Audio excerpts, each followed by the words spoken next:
గురుభ్యో నమ. మంగళం, శుభమంగళం, నిత్య శుభమంగళం. ఈనాడు ఆలయాలు, ఆధ్యాత్మిక విషయాలు అన్న అంశాన్ని కూడా ముందుకెళ్ళినప్పుడు, నేటి కలియుగంలో ప్రతి ఒక్కరు కూడా భగవంతుని నామాన్ని తప్పకుండా పఠిస్తూ ఉండాలి. ఎందుకంటే కలియుగం చాలా ప్రమాదమైనటువంటి స్థితికి జారుకుంటా ఉంది. అందరం కూడా మనం అతి జాగ్రత్తగా దేవుని ప్రార్థన చేస్తూ ముందుకెళ్ళాలి. మనం యుగ సంధిలో చిక్కుకుని ఉన్నాం. ప్రస్తుతం ఉన్నటువంటి సమయాన్ని మనం గమనించినట్టయితే ప్రతి ఒక్కరిలో కూడా ఆనందం తక్కువైపోయినాయి, ఆరోగ్యం కూడా అతి తక్కువైపోయినాయి. ఆరోగ్యం వెనుకబాటు జరిగింది. అసలు భారతదేశం ఆరోగ్యానికి పెట్టిన పేరు ఎప్పుడు కూడా మన వాళ్ళు ఉన్నటువంటి ఆరోగ్యం ఎక్కడ కూడా ఏ దేశంలో కూడా లేరు. కొంతకాలం ముందు ఒక పత్రికను చదివాను. జపాన్ వాళ్ళు మన యొక్క సంస్కృతి మొత్తం కూడా పునికి పుచ్చుకుంటూ ఉన్నారట. మన సాంప్రదాయాన్ని, మన సనాతన సాంప్రదాయాన్ని అన్నీ కూడా వాళ్ళు కాపీ చేసుకున్నారు. సంస్కృతంలో ఉన్నటువంటి విషయాలన్నీ కూడా వాళ్ళు భాషలో తర్జుమా చేసుకుని మొత్తం కూడా మన సాంప్రదాయాన్ని అలవాటు చేసుకుంటూ ఉన్నారు.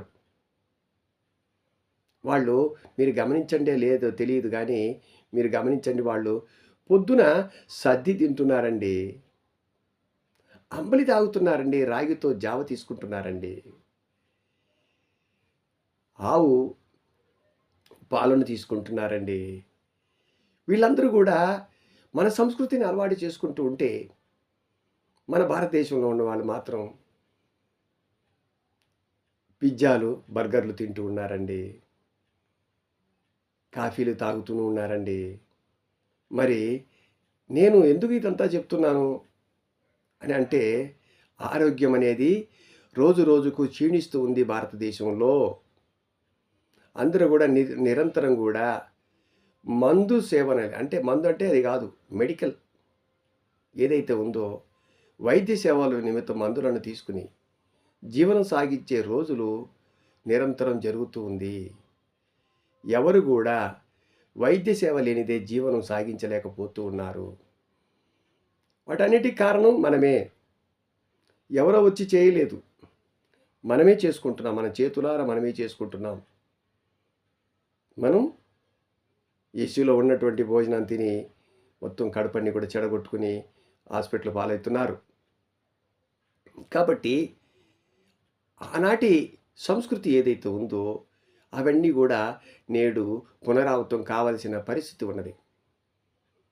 మీరు గమనించారే లేదో, జపాన్లో ఉన్నటువంటి వాళ్ళు 60 ఏళ్ళ తర్వాత వాళ్ళు ఖాళీగా ఎప్పుడు కూడా ఉండరండి. 60 తర్వాత కూడా పని చేస్తూనే ఉంటారు. వాళ్ళు ఆ చుట్టుపక్కల ఉన్నటువంటి పరిసరం క్లీన్ చేస్తుంటారు. తర్వాత లేచి ఎప్పుడు కూడా వాళ్ళు ఖాళీగా ఉండే సమయమే లేదు. తర్వాత చెట్లకు నీళ్ళు పడుతుంటారు, చెట్లను కాపాడుతుంటారు. మరి ఆ విధంగా వాళ్ళు కూరగాయలు తీస్తూ ఉంటారు, తరుగుతుంటారు, ఇవి అనేకమైనటువంటి కార్యక్రమాలు చేస్తూ ఉంటారు. కానీ 60 ఏళ్ళు అయిపోయింది, వీళ్ళ బ్రెయిన్లో మన వాళ్ళు నొక్కేస్తారు. 60 ఏళ్ళు అయింది, నువ్వు మూల కూర్చో అంటారు. తప్పు కదా. వాళ్ళు, జపాన్ వాళ్ళు ఎంత గొప్పవాళ్ళు మీరు గమనించండి. కాబట్టి 60 ఏళ్ళ నుంచి 80 ఏళ్లకు వాళ్ళు బ్రహ్మాండమైనటువంటి పనులు చేసుకుని ముందుకెళ్తున్నారు. అందుకే మీరు గమనించారు, సూపర్ సెంచరీ 110 సంవత్సరాలు జపాన్ వాళ్ళు జీవిస్తున్నారు. మన దేశంలో రోజు రోజుకి ఆరోగ్యం క్షీణిస్తూ ఉంది. మిత్రులారా, మన సనాతన ధర్మం ఏదైతే చెప్పుందో, మన అందు గురించే దేవాలయాలు ఎప్పుడు కూడా విడిచిపెట్టలేదు. చిత్రాన్నము, పెరుగన్నము, సాంబార్ అన్నము, మరి ఇవన్నీ కూడా మరి గుళ్ళో ఉన్నటువంటి ప్రసాదాలు, అవన్నీ కూడా ఆవు నేతితో చేసినటువంటి ప్రసాదాలు, ఇవన్నీ ఎందుకు ఇస్తున్నారు? ఇవన్నీ కూడా వ్యాధి నిరోధక శక్తులు కలిగినటువంటిది. తులసి తీర్థము, ఈ విధంగా అనేకమైనటువంటి తీర్థాలు కూడా మనకు దేవాలయాల్లో ఇస్తూ ఉంటారు. కాబట్టి ఇవన్నీ కూడా ఆరోగ్యానికి సంబంధించినదే. మన ఆరోగ్యం కాపాడుకోకపోతే మనం చాలా దిగజారిపోతామన్న విషయాన్ని గమనించండి. కాబట్టి జపాన్ వాళ్ళు మన యొక్క సంస్కృతి మొత్తం కూడా పుణికిపుచ్చుకొని యజ్ఞాలు, యాగాలు అన్నీ కూడా చేస్తూ ఉన్నారు. హరే రామ హరే కృష్ణ చేస్తున్నారు.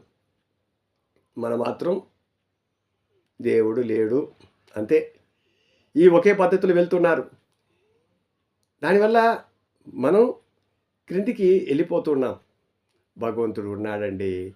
భగవంతుడు లేకపోతే ఈ ప్రపంచమే లేదు. కాబట్టి తప్పకుండా నిరంతరం భగవద్ధ్యానాన్ని చేసుకుంటూ మన ఆరోగ్యం కాపాడుకోవాలంటే నిరంతరం పని చేస్తూ ఉండాలి. మనం పడుకోవద్దనట్లేదు, నిద్రపోవద్దనలేదు. కానీ మనం నిరంతరం పని చేయడం వల్ల మనకు మన ఆరోగ్యం చాలా బాగుంటుంది. కాబట్టి జపాన్ వాళ్ళు మన సంస్కృతిని వాళ్ళు మొత్తం కూడా పుణికిపుచ్చుకొని వాళ్ళు ముందుకు సాగుతున్నారు. మనం మాత్రం వెనక్కి వెళ్తున్నాం. కాబట్టి మిత్రులారా, మనం కూడా మన యొక్క సనాతన ధర్మాన్ని ఎప్పుడు కూడా పాటిస్తే మనం కూడా ఆరోగ్యంగా ఉండగలము అన్న విషయాన్ని మీకు చెప్పడానికి ధైర్యం చేశాం. మీరందరూ కూడా తప్పకుండా ఆరోగ్యవంతంగా ఉండాలని మనస్ఫూర్తిగా కోరుకుంటున్నాను. సర్వే జనా సుఖినో భవంతు, లోకా సమస్తా సుఖినో భవంతు. ఓం శాంతి శాంతి శాంతి.